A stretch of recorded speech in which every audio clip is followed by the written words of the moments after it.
In the last video, I was stressing the importance of training your mind before training your body. And part of that was about visualization. Now, one of the things that I think people who aren't sports oriented don't realize is that this isn't a new technique. Visualization has been undertaken by top sports performers for many years. In fact, I can remember the first time that I came across the idea, and I was probably in my early teens, so we're talking early 70s here. And at that time, I was obsessed about motorbikes, motorbike racing, being here on the Isle of Man and being brought up around the TT.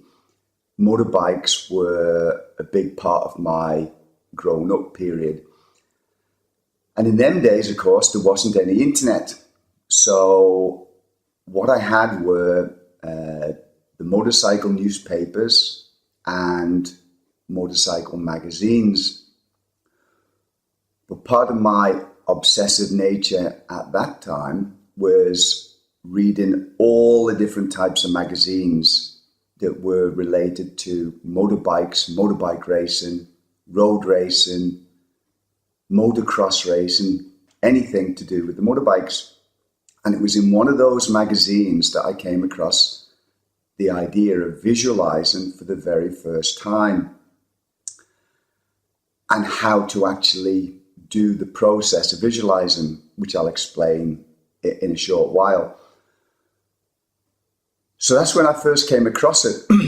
But of course, as time has gone on and we're now familiar with the internet, I think if you look into it, you'll find that all different sports, men and women, use this same technique to enhance their performance when they're competing. Not just athletics, footballers do it, rugby players do it, cricket players do it, Formula One racing drivers do it, you name it. It's basically across the whole spectrum of sports. So for likes of those of you who are going to do the Parish, it's an ultra endurance event, as I keep stressing. It's 85 miles. So anything that you can do to increase your chance of completing the event, or at least finishing according to your own personal target, has to be a good thing. So although I'm saying about the practicalities around doing it, and I'll explain a little bit how I do it and how you can do it, you might be thinking, well, where's the evidence that it actually does work? So one of the things that I came across around about 2012, before I did my first Parish finish, was I came across this study where I think it was an Australian researcher, excuse me, he'd looked into the same principle and decided to test it out scientifically, if you like. And what he did basically was he got 3 different groups of basketball players, and each of the different groups was assigned a different task for the period of the test. It was about 3 weeks, I think, the test. So the first group, they had to practice doing the basketball shots on the first and every subsequent day for the 3 weeks. So they physically did the practice. They took the ball, shot at the hoops every single day. That was their practice. The second group, they had to practice shooting physically on the first and the last day.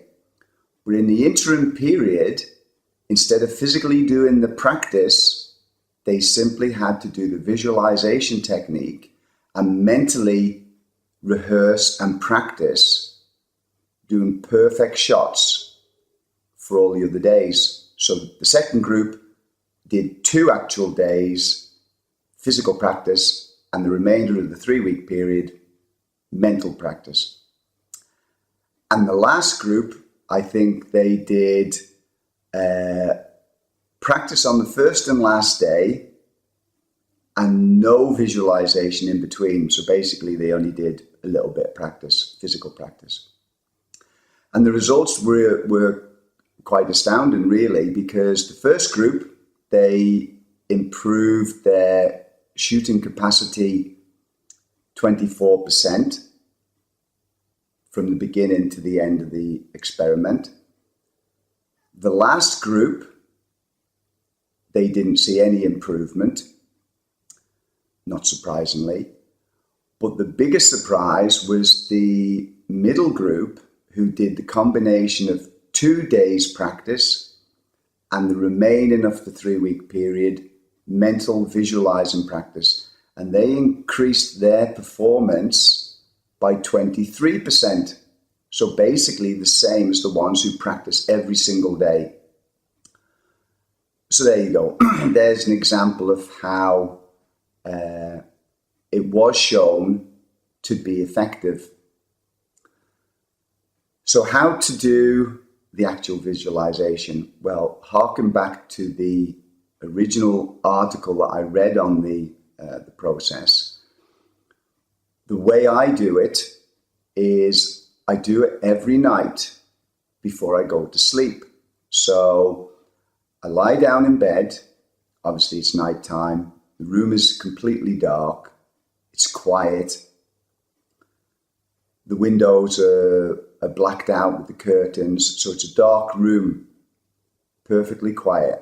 And I simply lie in bed and I just relax the body and I scan from my head to my feet mentally with my eyes closed, scanning and relaxing through the body, every single part, forward or down to the feet, and then back up to the top of my head.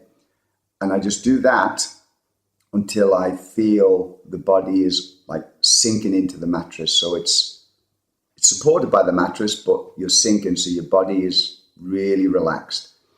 And then I start the visualization. I start imagining, as I said in the last one, the start and all the feelings around being in the group of people at the start.